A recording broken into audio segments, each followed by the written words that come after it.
친구들 반갑습니다. 또 한 주가 지나고 새로운 공각 공부를 시작하겠는데요. 다 같이 기도드리고 시작하도록 하겠습니다. 함께 기도드리시겠습니다.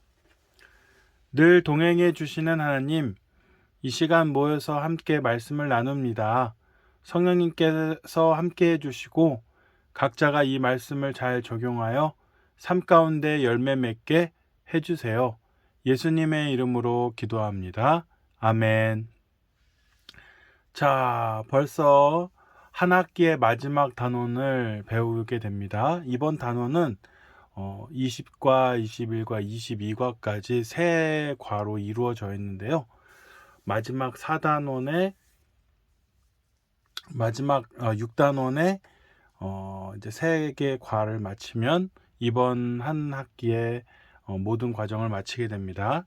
우리 친구들 끝까지 힘내셔서 마지막까지 주님의 말씀으로 모두 잘 이겨나가시길 바랍니다. 승리하세요.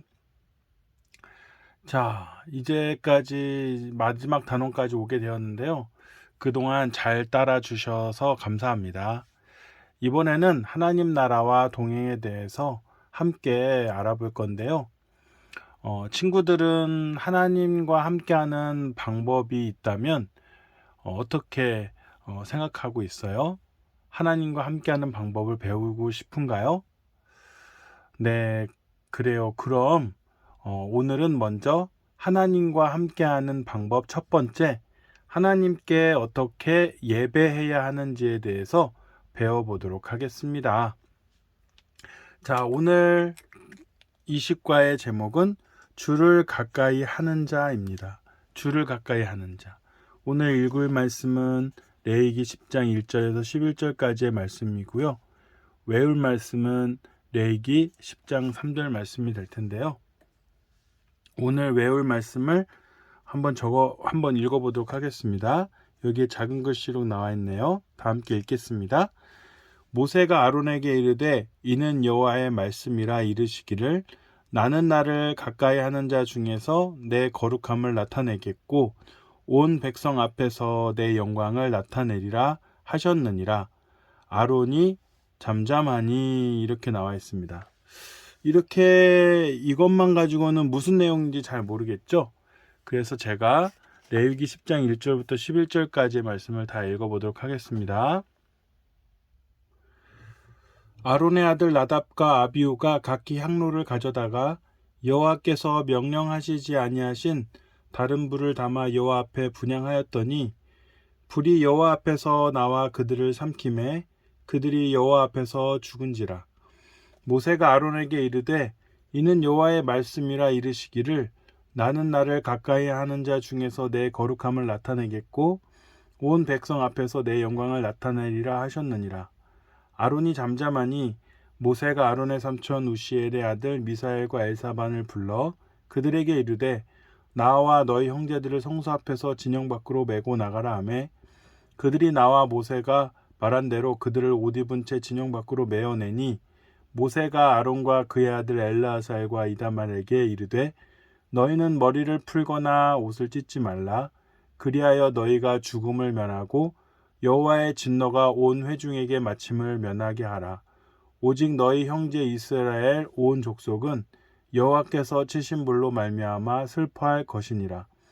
여호와의 관유가 너희에게 있은즉 너희는 회막문에 나가지 말라. 그리하면 죽음을 면하리라. 그들이 모세의 말대로 하니라. 여호와께서 아론에게 말씀하여 이르시되 너와 내 자손들이 회목에 들어갈 때에는 포도주나 독주를 마시지 말라. 그리하여 너희 죽음을 면하라. 이는 너희 대대로 지킬 영영한 규례라. 그리하여야 너희가 거룩하고 속된 것을 분별하며 부정하고 정한 것을 분별하고 또 나 여호와가 모세를 통하여 모든 규례를 이스라엘 자손에게 가르치리라. 아멘.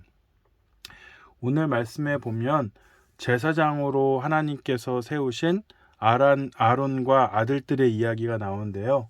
특별히 나답과 아비후라는 그런 아론의 아들들이 제사를 드리려고 향로를 가져다가 번제단에 있는 불을 가지고 저희 분향해야 되는데 여호와께서 명령하신 그 번제단의 불이 아닌 다른 데서 그냥 자기 멋들 마음대로 불을 가져다가 여호와 앞에 분향하였다는 거예요. 그래서 하나님께서 그런 하나님 앞에 하나님을 업신이 여기고 하나님을 정말 무시하는 태도를 보셔서 불이 여호와 앞에서 나와 그들을 삼키게 하셨고 그 나답과 아비후는 죽게 되었습니다. 왜냐하면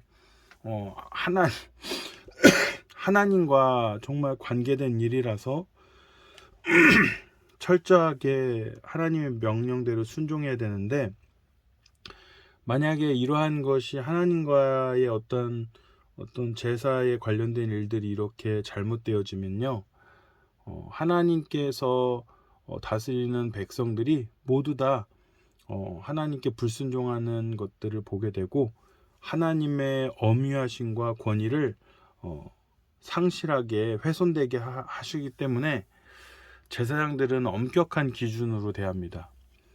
제사장이 아닌 백성들에게는 이렇게 엄격하게 규례를 적용하지 않으세요.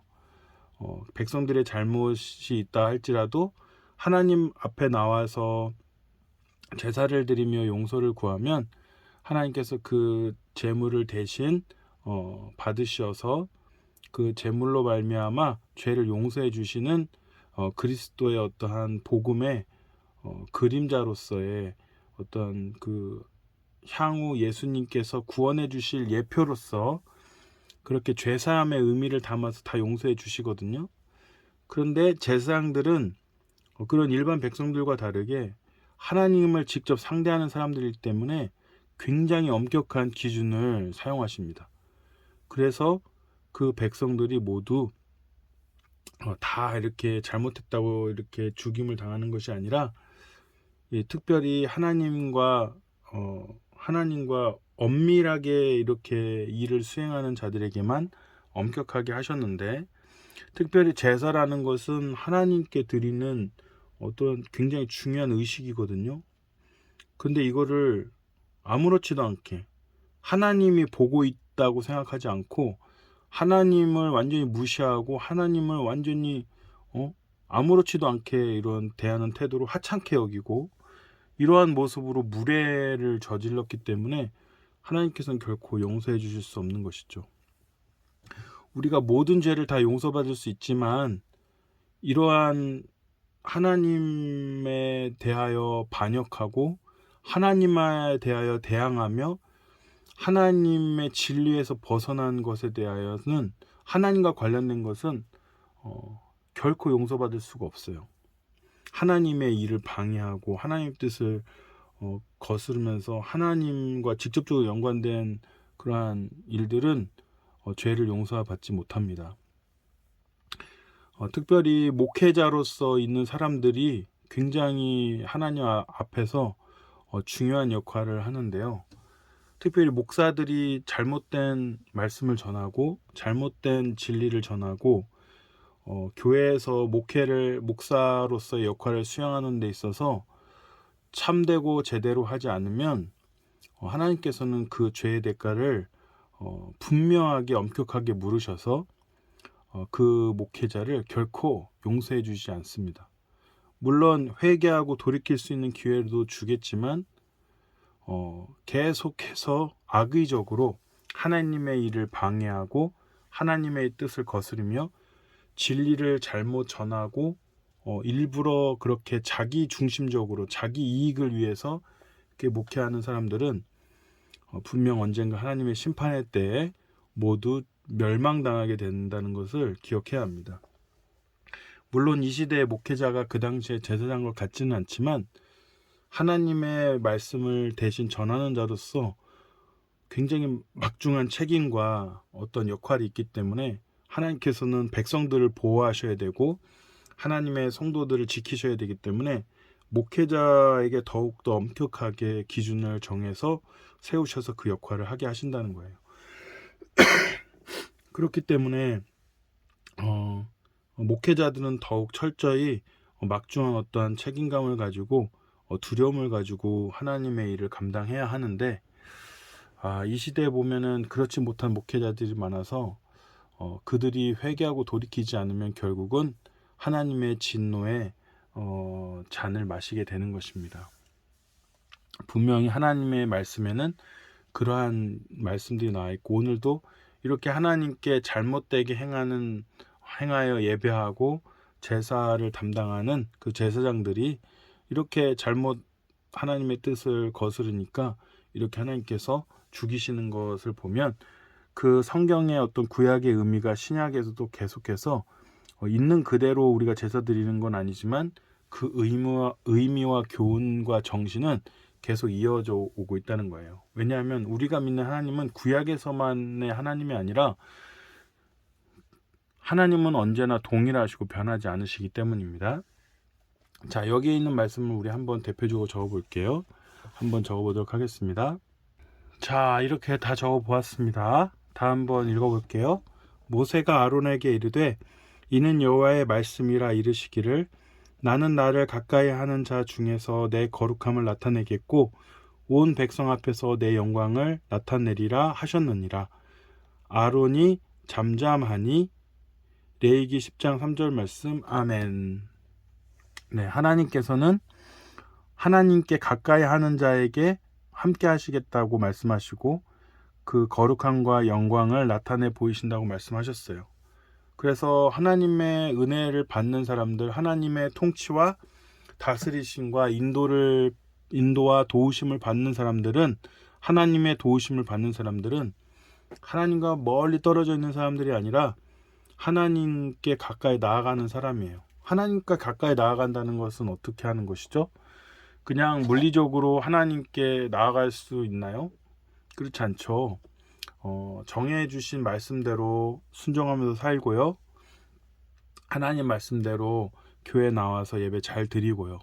지금은 교회에 나오지 못하기 때문에 영상으로 이렇게 예배를 드리는데요. 영상으로 예배를 잘 드리는 우리 친구들에게 하나님께서 함께하여 주신다는 거니까, 우리 친구들이 살아가면서 인생에 있어서 어려운 일들을 만날 때 누가 도와주지 않아요. 오직 신이신 하나님께서만이, 전능하신 하나님께서만이 우리의 문제를 해결해 주실 수 있거든요. 우리의 영적인 문제든지 우리의 어떤 삶의 문제든지 모든 것을 다 하나님께서 해결해 주실 수 있으세요. 하나님의 도우심과 은혜가 없으면 이 세상을 잘 살아갈 수 없답니다. 그렇기 때문에 우리는 하나님의 도움이 필요해요. 우리의 구원과 영원한 생명을 위해서도 하나님의 은혜가 필요하지만 이 세상을 살아가는 데 있어서 많은 역경과 고난과 어려움을 만날 때마다 하나님의 은혜가 필요합니다. 하나님의 도우심이 없으면 우리는 불행해질 것이고 괴롭고 고통스러울 수밖에 없기 때문이죠.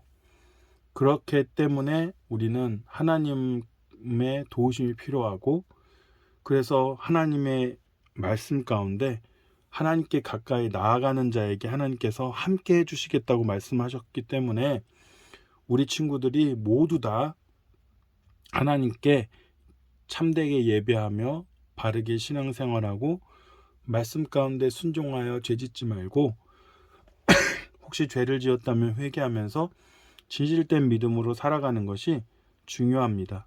그런 사람들에게 하나님께서 가까이 하신다는 것이죠.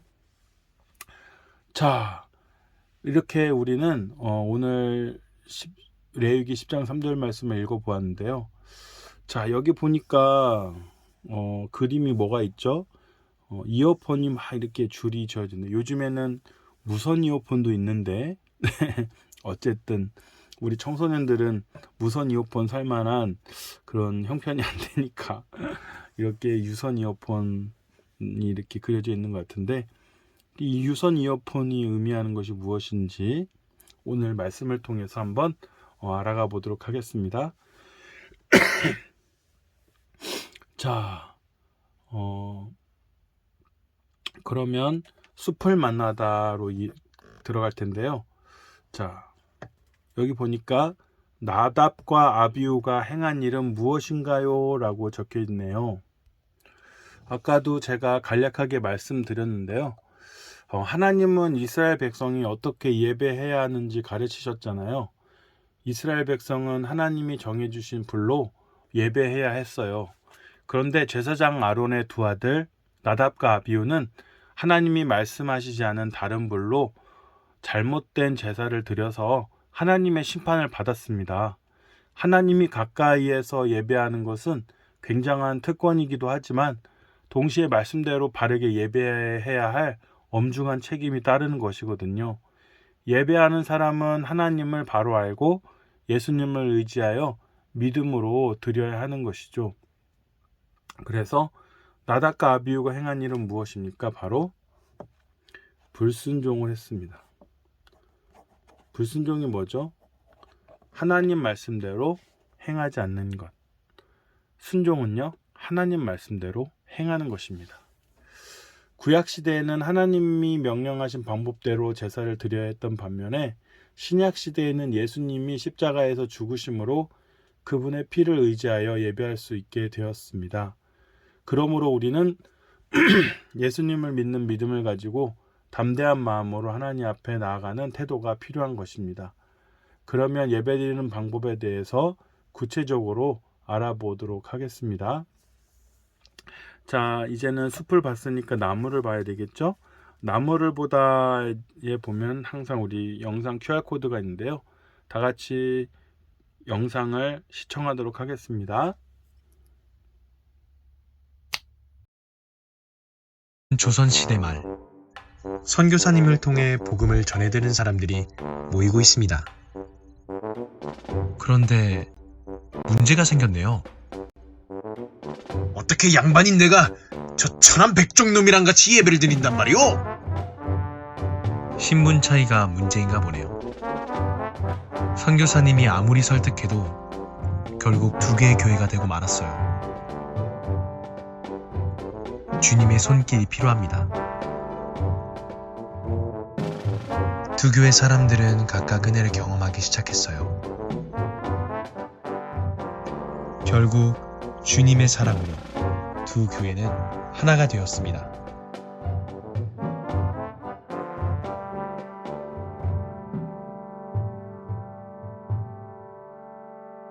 내가 드리는 예배는 나를 위함인가요? 하나님이 원하는 예배인가요? 우리 친구들 영상을 다 보셨나요? 어떤 선교사님께서 우리 정말 일제의 압제와 주변 열강들의 압제로 말미암아 정말 어려운 시기에 풍정등화의 위기 가운데 있었던 우리나라에 오셔서 하나님의 말씀과 복음을 전해주시고 예수님을 통하여 영원한 생명과 구원을 전해주셨을 뿐만 아니라 이 한국 땅, 이 정말 망해져가는 이 어떤 희망도 없고 해결책도 없는 이 땅을 그리스도를 믿음으로 말미암아 극복해낼 수 있도록 많은 역할들을 하셨는데요. 근데 참 고민이 많았던 게 양반과 어떤 평민이 함께 어떤 예배드릴 수 없는 문제가 발생했던 것 같습니다. 그래서 양반이 다니는 교회, 평민이 다니는 교회로 갈라져 있는데 성경에서는 어떠한 사람의 인격과 사람의 어떠한 그런 가치가 어떤 신분으로 말미암아 나뉘어져 있지 않은데 조선시대의 어떤 문화나 역사를 보면 이렇게 신분 제도가 있어서 어떤 사람을 더 가치 있게 여기기도 하고 하찮게 여기기도 하는 그런 문화가 있었잖아요. 그래서 그리스도의 사랑과 하나님의 은혜로 온전히 예배드리려면 우리가 하나님 말씀대로 예배드려야 되는데 평민과 양반이 함께 예배드리는 것이 하나님께서 합당한 것인데 그래서 이렇게 분리돼서 예배드리는 것은 하나님이 기뻐하시지 않는 예배라는 것이죠. 그러나 결국 하나님께서 그 사람들의 마음을 돌이키셔서 그들이 하나님의 마음을 깨닫게 된 뒤에는 결국 두 교회가 합쳐져서 회개하고 함께 예배드리게 되었다는 것이죠. 바로 이것이 하나님 말씀대로 예배드리는 자세인 것 같습니다. 자, 영상을 보고 난 후 우리 친구들은 어떤 생각이 들었어요? 그리고 혹시 이 사람들처럼 혹시 하나님 뜻에 맞지 않게 예배드리는 모습이 우리 가운데도 있지는 않은지 돌아볼게요. 물론 우리는 신분을 나눠서 예배드리지는 않지만 우리가 하나님 말씀에 따라서 순종하면서 지키면서 예배드리는 삶을 살아야 되는데, 혹시 우리가 예배를 드리지만 우리가 하나님이 원하시는 예배를 드리는 것이 아니라 내 마음과 내 생각대로 아무렇게나 내가 원하는 대로 예배드리는 삶을 살지는 않나요? 그래서 우리가 예배를 드릴 때 우리 자신을 위해서 드리는 예배인지 하나님이 원하시는 예배인지를 한번 살펴봐야 되는데요. 내가 드리는 예배는 나를 위함인가요? 하나님이 원하시는 예배인가요? 이렇게 나눌 수 있어요. 우리가 드리는 예배는 우리 자신에게 드리는 예배가 아니기 때문에 우리가 원하는 대로 예배드리면 안 돼요. 우리가 하고 싶은 대로 예배드리면 안 돼요. 오직 하나님이 받으시고 하나님이 기뻐하시는 예배를 드려야 되는데, 그것은 하나님 말씀대로 드리는 예배이거든요. 그래서 우리의 예배는 어떠한지 한번 점검해 보고 하나님이 원하시고 받으시는 예배를 드리고 있는지 한번 점검해 보는 시간을 갖도록 하겠습니다. 자, 열매를 맺다로 우리 한번 들어가 볼게요. 첫 번째 질문입니다. 오늘날 우리의 예배 가운데 나답과 아비의 모습이 있다면 무엇일까요? 이렇게 질문이 나와 있네요. 나답과 아비후는 하나님 말씀대로 드리는 예배가 아니라 불순종하는 예배였잖아요. 우리 예배 가운데 나답과 아비의 모습이 있다면 무엇이 있는지 한번 살펴봤으면 좋겠는데요. 하나님께서는 하나님의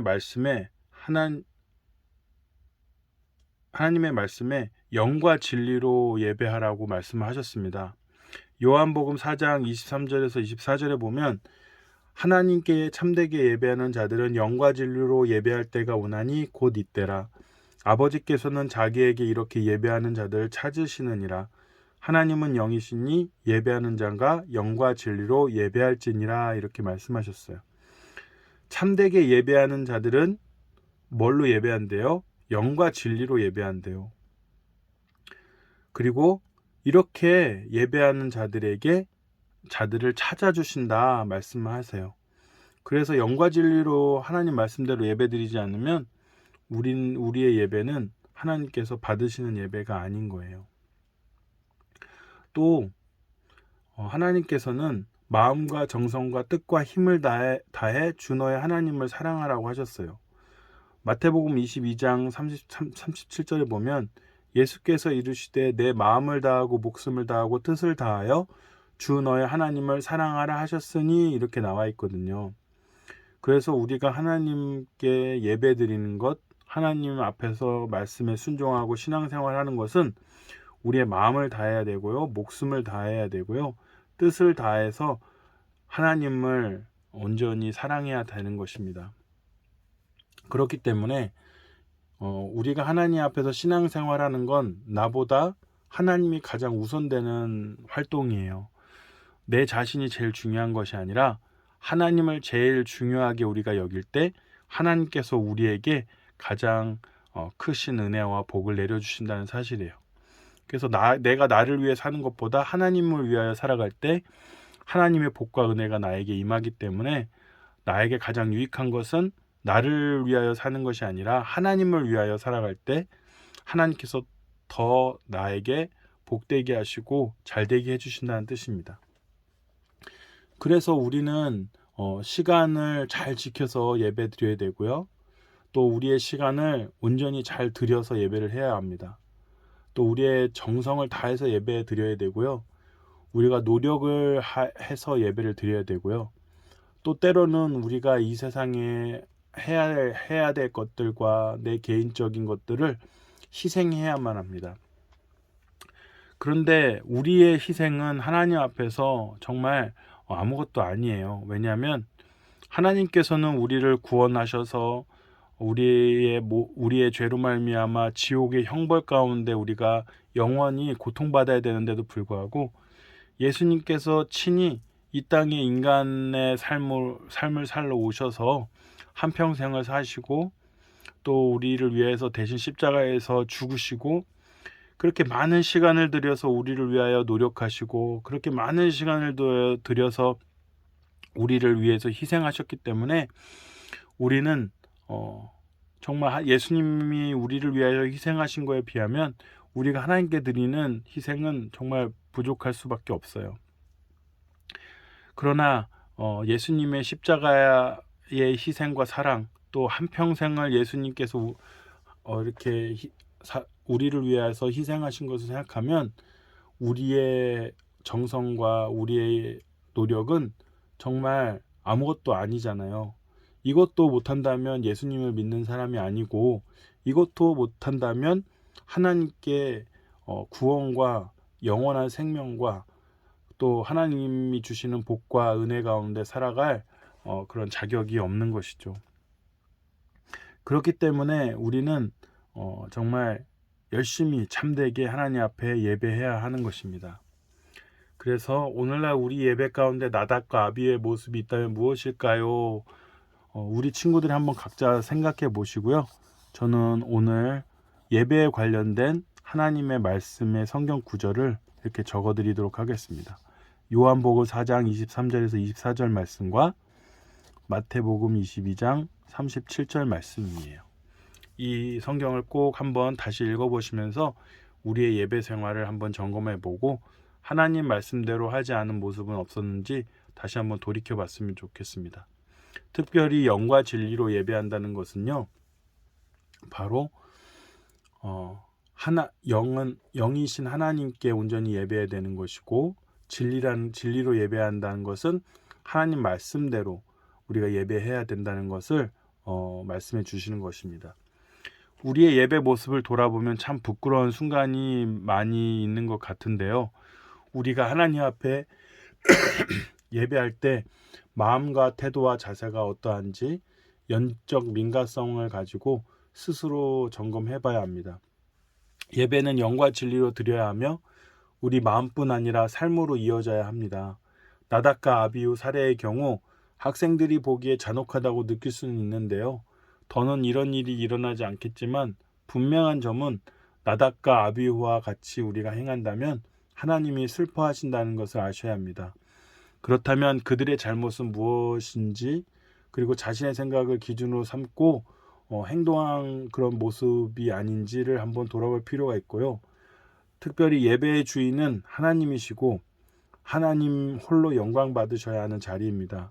그러므로 우리는 예배를 드릴 때 모든 시선을 하나님께 집중해서 예배 드려야 하는 것입니다. 자, 스텝 2입니다. 내가 하나님께 드린 예배를 하나님이 거절하신다면 어떨 것 같나요? 이렇게 질문하고 있는데요. 만약 하나님이 우리의 예배를 받으시지 않는다면 매우 괴롭고 속상할 것입니다. 우리는 하나님이 당연히 예배를 받으시라 여기는데 사실 생각해보면 하나님은 예배를 무조건 받으셔야 할 의무는 없으시잖아요.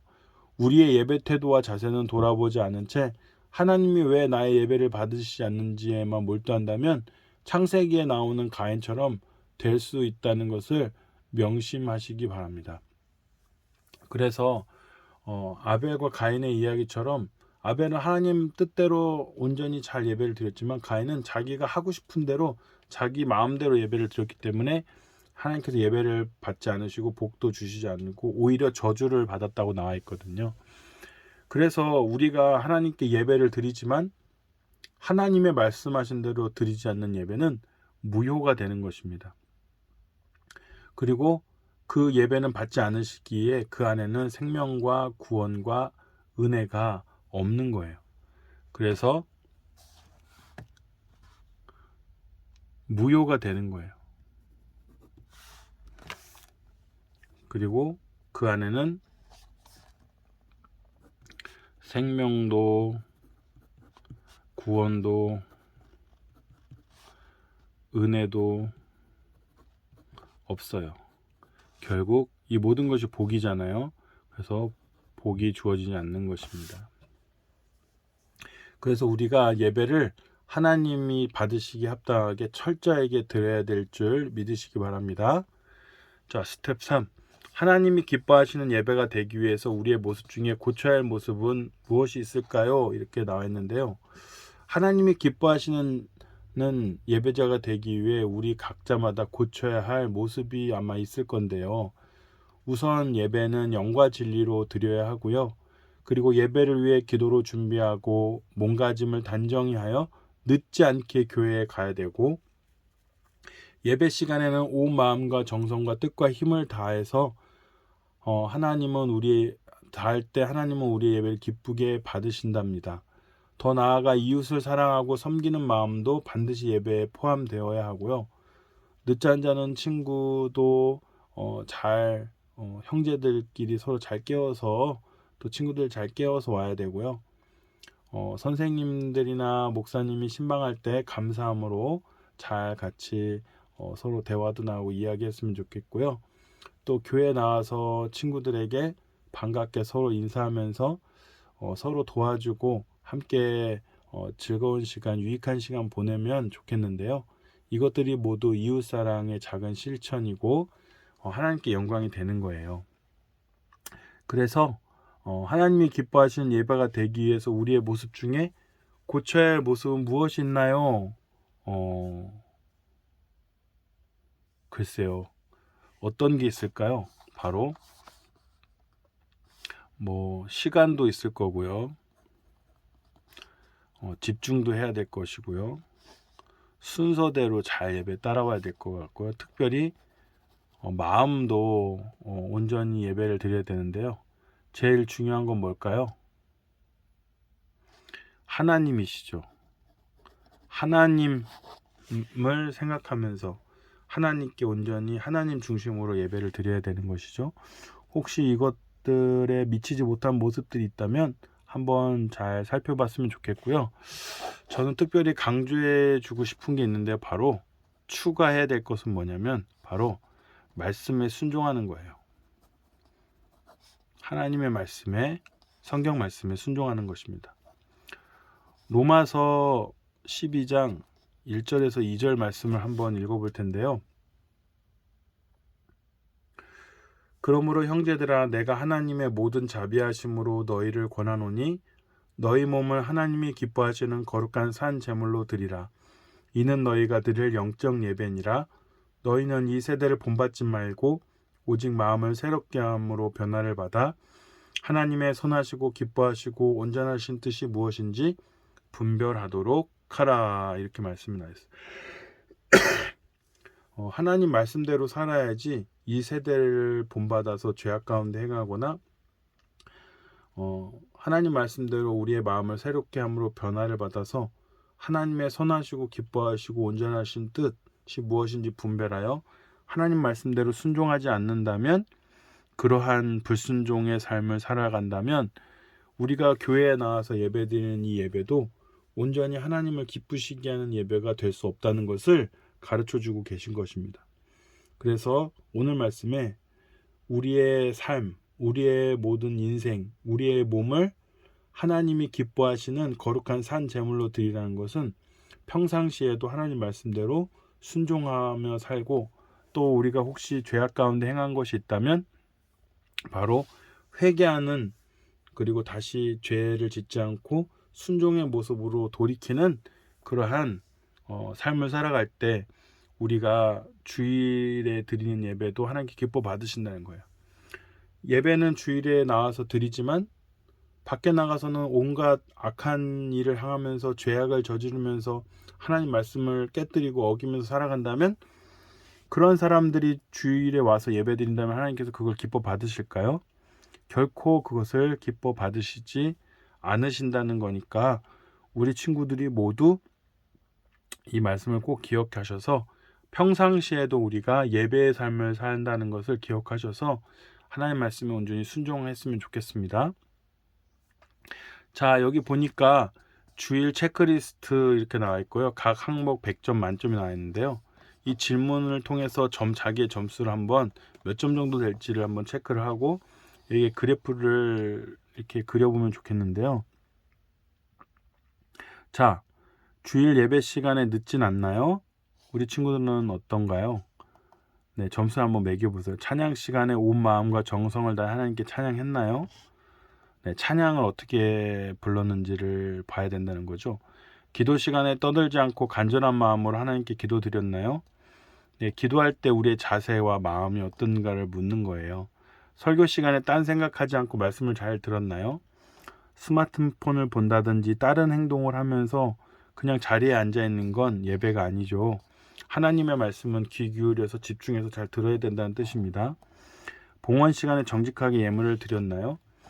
우리가 살아갈 수 있는 모든 것은 다 하나님이 주신 거잖아요.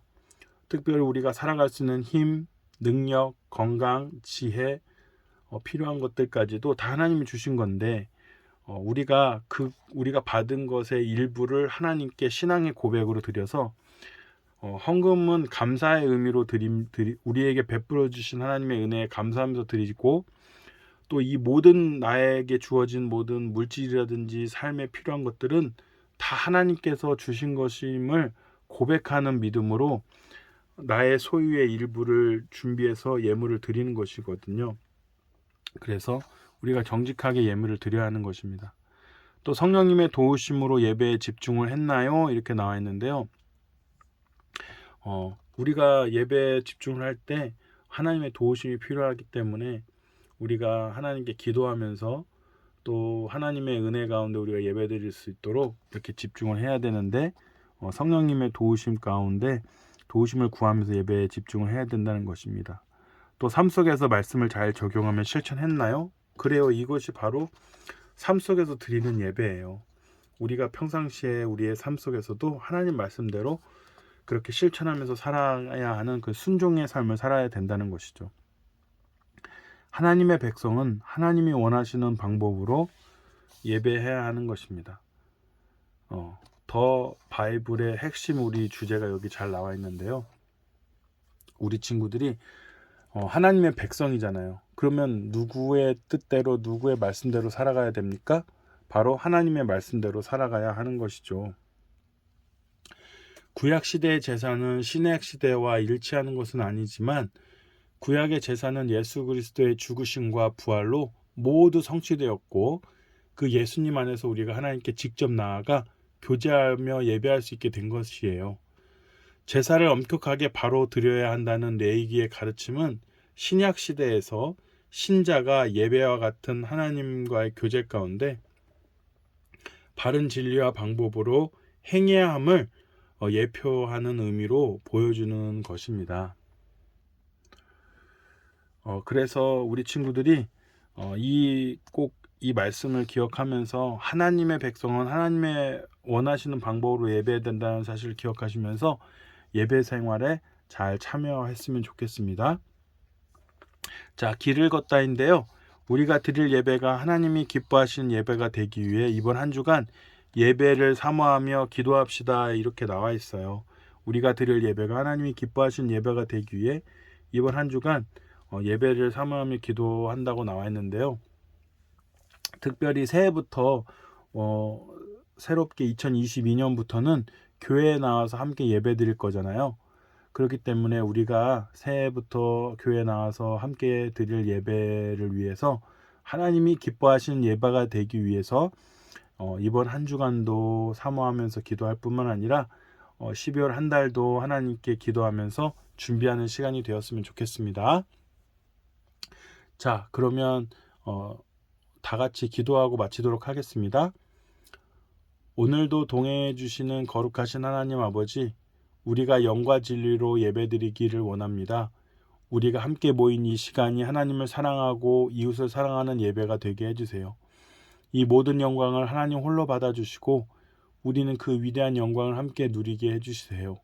교회에서의 예배가 삶의 예배로 이어질 수 있게 은혜 내려주시고 함께 해주세요. 예수님의 이름으로 기도합니다. 아멘.